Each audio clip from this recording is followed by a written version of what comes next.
નમસ્કાર મિત્રો હું છું પિનલગીરી ગોસ્વામી। આજની વિડીયોમાં વાત કરીશું દેશ અને દુનિયાના સુપરફાસ્ટ સમાચારની। સૌપ્રથમ વાત કરીએ તો કેરીનો ભાવ સાંભળીને આંખો પહોળી થઈ જશે। ઉનાળાની સિઝનની શરૂઆત થતાં જ માર્કેટમાં ફળોના રાજા કેરીનું આગમન થઈ રહ્યું છે। આ વર્ષે કેરીના પાક અને ઉત્પાદન અનુસાર તેના ભાવ નક્કી થતા હોય છે। આ વર્ષે રત્નાગીરી હાફૂસ કેરી અમદાવાદના માર્કેટમાં પ્રવેશી ચૂકી છે। જો કે ગરીબ પ્રજા માટે દ્રાક્ષ ખાટી છે તેવી કહેવત અનુસાર આ કેરીનો સ્વાદ માણી શકે તેમ નથી। 4 ડઝન રત્નાગીરી હાફૂસનો ભાવ ₹3200 થી લઈને 3500 બોલાઈ રહ્યો છે। મિત્રો, અન્ય મહત્વના સમાચારની વાત કરીએ તો બોટાદમાં ફેક્ટરીમાં લાગી છે આગ। બોટાદ શહેરમાં પાળીયાદ રોડ પર આવેલ વિજય જીનિંગ ફેક્ટરીમાં આગ લાગી હોવાની ઘટના બની છે। ફેક્ટરીમાં અગમ્ય કારણોસર આગ ભભૂકી ઉઠી હતી। ઘટનાના પગલે કોઈ જાનહાનિના સમાચાર નથી મળ્યા। મિત્રો, અન્ય મહત્વના સમાચારની વાત કરીએ તો અધ્યક્ષ શંકર ચૌધરી સામે ફરિયાદ નોંધવામાં આવી છે।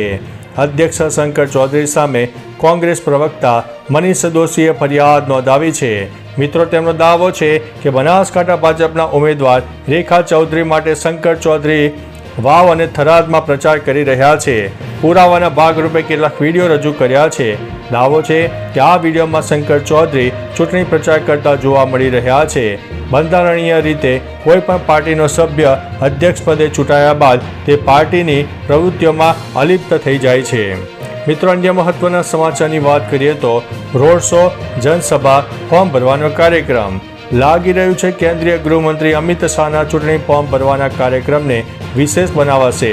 એક રિપોર્ટ મુજબ તેઓ 17 તારીખે ગુજરાત આવશે।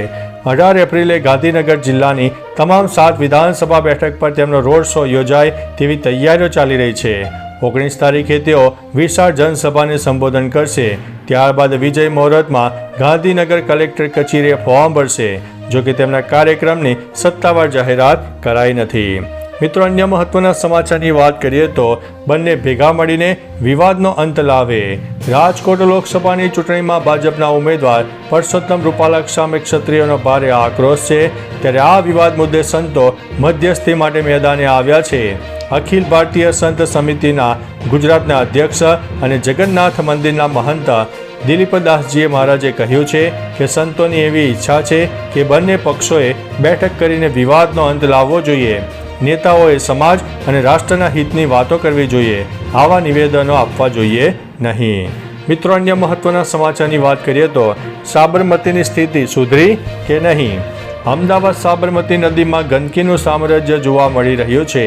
અગાઉ હાઈકોર્ટે લાલ આંખ કરી હોવા છતાં તંત્રની ઘોર બેદરકારીને કારણે સ્થિતિમાં કોઈ સુધારો થયો નથી। નદીમાં કેમિકલયુક્ત તેમજ ડ્રેનેજનું ગંદુ પાણી છોડવામાં આવતું હોવાની ફરિયાદો ઉઠવા પામી છે। નદીની સફાઈ પણ યોગ્ય રીતે ન થતી હોવાનો સ્થાનિકોનો આક્ષેપ છે। સવાલ છે કે કરોડોના ખર્ચ બાદ પણ પ્રદૂષણના સ્તરમાં કોઈ સુધારો કેમ નથી? મિત્રો, અન્ય મહત્વના સમાચારની વાત કરીએ તો ગૌમાંસ ખાવાના આરોપ પર કંગનાનો જવાબ। ગૌમાંસ ખાવાના આરોપ પર કંગના રનૌતે કહ્યું છે કે આ લોકો તમને ગેરમાર્ગે દોરશે, પરંતુ તમારે તેમની વાતમાં આવવું નહીં। તેઓએ કહ્યું છે કે મેં ગૌમાંસ ખાધું છે। તેમની પાસેથી મેં પુરાવા માંગ્યા તો તેઓએ કહ્યું કે છોડો, અમારે તમારા ખાવા પીવા સાથે શું લેવા દેવા છે? તેઓએ કહ્યું કે હું અપવિત્ર છું, મારું ચારિત્ર્ય નથી। પણ જ્યારે મેં તમને મારું ચારિત્ર્ય બતાવ્યું તો તેઓએ કહ્યું કે તમારે પ્રાથમિક મુદ્દાઓ પર બોલવું જોઈએ। મિત્રો, અન્ય મહત્વના સમાચારની વાત કરીએ તો પાટણમાં કોંગ્રેસ ઉમેદવારની ભવ્ય રેલીનું આયોજન। કોંગ્રેસ પ્રદેશ પ્રમુખ શક્તિસિંહે એક્સ પર પોસ્ટ કરીને જણાવ્યું છે કે પાટણના કોંગ્રેસ પક્ષના ઉમેદવાર ચંદનજી ઠાકોરના સમર્થનમાં નીકળેલી ભવ્ય રેલીમાં જોડાનાર તમામ લોકોનો આભાર માનું છું। આ ચૂંટણી પ્રચાર દરમિયાન ધારાસભ્ય દિનેશભાઈ ઠાકોર અને આગેવાનોએ ઉપસ્થિત રહીને જે સુંદર આયોજન કર્યું હતું એમને અભિનંદન આપું છું। આ બેઠક પર ચંદનજી સામે ભાજપમાંથી ભરતસિંહ ડાભી ઉમેદવાર છે। મિત્રો, અન્ય મહત્વના સમાચારની વાત કરીએ તો વીર નર્મદ સાઉથ ગુજરાત યુનિવર્સિટીની કોલેજમાં છાત્રાઓના ટી-શર્ટ ઊંચા કરીને તપાસ કર્યાનો આરોપ છે। વીર નર્મદ દક્ષિણ ગુજરાત યુનિવર્સિટીમાં પરીક્ષા સમયે છાત્રાઓના ટી-શર્ટ ઊંચા કરીને તપાસ કર્યાના આરોપમાં મોટો ખુલાસો સામે આવ્યો છે। આ ઘટના સાવ ઉપજાવી કાઢી હોવાનું યુનિવર્સિટીના કુલપતિ ડૉક્ટર કિશોરસિંહ ચાવડાએ કહ્યું છે. તેમણે કહ્યું છે કે સમગ્ર ઘટનાના સીસીટીવી ફૂટેજ ચેક કર્યા છે અને એમાં કોઈ વાંધાજનક જણાયું નથી. હવે યુનિવર્સિટી આ વાત ઉપજાવનારાઓને શોધીને તેની સામે કડક કાર્યવાહી કરશે તેમ જણાવ્યું છે. મિત્રો, અન્ય મહત્વના સમાચારની વાત કરીએ તો કરા સાથે કમોસમી વરસાદ. હવામાન વિભાગની આગાહી વચ્ચે ગુજરાતમાં કમોસમી વરસાદ વરસ્યો છે. ભિલોડા પંથકમાં કરા સાથેનો કમોસમી વરસાદ વરસ્યો હતો. ઉપરાંત મઉ અને લીલછા સહિત ભિલોડાના પંથકમાં ભારે વરસાદ થયો હતો. વરસાદના પગલે ખેડૂતોને નુકસાનની ભીતિ સેવાઈ રહી છે. મિત્રો, તમારા વિસ્તારમાં કેવું વાતાવરણ છે કમેન્ટમાં જરૂરથી જણાવજો. મિત્રો, અન્ય મહત્વના સમાચારની વાત કરીએ તો પર્યાવરણ પ્રેમીનું અનોખું જાગૃતિ અભિયાન. અશોકભાઈ નામના પર્યાવરણ પ્રેમી લોકોમાં પર્યાવરણીય જાગૃતિ ફેલાવવા માટે પોતાની બુદ્ધિનો ઉપયોગ કર્યો છે. તેઓ જાદુ મારફતે લોકોમાં પર્યાવરણ જાગૃતિનો મેસેજ આપે છે. તેમનો વિડીયો સોશિયલ મીડિયામાં વાયરલ થયો છે, જેમાં તેઓ એક રૂમાલમાં ગાંઠ પળવારમાં છોડીને દેખાડે છે. જોનારા પણ આશ્ચર્યમાં મુકાઈ જાય છે.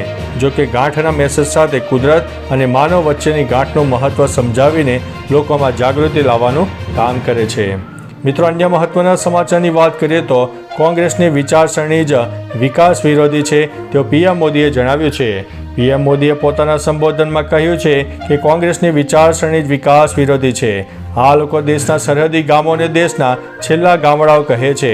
તેઓ જાણી જોઈને સરહદી જિલ્લાઓ અને સરહદી ગામોને વિકાસથી વંચિત રાખે છે અને કહે છે કે સરહદની નજીક વિકાસ થાય તો દુશ્મનો દેશમાં અંદર કબજો કરવાની સંભાવના વધી જશે.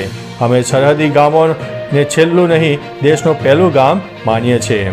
મિત્રો, અન્ય મહત્વના સમાચારની વાત કરીએ તો વડોદરામાં ગૌ માતાને કેરીનો રસ પીરસાયો છે. સામાન્ય રીતે ઉનાળાની સિઝનમાં લગ્નમાં જમણવારમાં લોકોને રસ પીરસાય છે. શ્રવણ સેવા ફાઉન્ડેશનના ફાઉન્ડર નીરવ ઠક્કરે ગૌ માતા માટે સરાહનીય કામગીરી કરી છે. તેમણે પાંજરાપોળમાં રાખવામાં આવેલા ગૌ માતાને કેરીનો રસ જમાડ્યો છે. ફાઉન્ડેશન દ્વારા પહેલીવાર આટલા સેંકડો લીટર રસ પશુઓને અર્પણ કરવામાં આવ્યો છે. અંદાજિત પાંજરાપોળમાં ગૌ માતાઓને સહિત 2000 જેટલા પશુઓ આશ્રય લઈ રહ્યા છે. તમને આ કામગીરી પસંદ આવી કે નહીં કમેન્ટમાં જરૂરથી જણાવજો. મિત્રો, અન્ય મહત્વના સમાચારની વાત કરીએ તો 14 એપ્રિલે રાજકોટમાં ક્ષત્રિય અસ્મિતા સંમેલન યોજાશે. બીજેપીના ઉમેદવાર પરસોત્તમ રૂપાલાની લોકસભા ચૂંટણી માટેની ટિકિટ પરત ખેંચવાની માગને લઈને ક્ષત્રિય સમાજ 14 એપ્રિલે રાજકોટના રતનપર ખાતે ક્ષત્રિય અસ્મિતા સંમેલનનું આયોજન કરશે, જેમાં રાજ્યભરમાંથી મોટી સંખ્યામાં ક્ષત્રિયો હાજર રહેશે. સંમેલન માટે રાજ્યના વિવિધ શહેરોમાંથી 500થી વધુ બસો અને 1000થી વધુ ગાડીઓ લઈને લાખોની સંખ્યામાં ક્ષત્રિયો રાજકોટ પહોંચે તેવી ધારણા છે. મિત્રો, અન્ય મહત્વના સમાચારની વાત કરીએ તો મેક્સવેલના નામે નોંધાયો છે આ શરમજનક રેકોર્ડ. ગુરુવારે રમાયેલી આરસીબી અને એમઆઈ વચ્ચેની મેચમાં ગ્લેન મેક્સવેલના નામે એક અનિચ્છનીય રેકોર્ડ નોંધાયો છે. આ મેચમાં તે 0 પર આઉટ થયો હતો. આ સાથે તે આઈપીએલના ઇતિહાસમાં સૌથી વધુ વખત 0 પર આઉટ થનારો પ્રથમ બેટ્સમેન બની ગયો છે. મેક્સવેલ અત્યાર સુધીમાં 17 વખત 0 પર આઉટ થયો છે. તેની સાથે રોહિત શર્મા અને દિનેશ કાર્તિક પણ 17 વખત 0 ઉપર આઉટ થયા છે. તો ચાલો મિત્રો, ફરીથી દેશ અને દુનિયાના સુપરફાસ્ટ સમાચાર લઈને મળતા રહીશો. ત્યાં સુધી અમને રજા આપશો. નમસ્તે.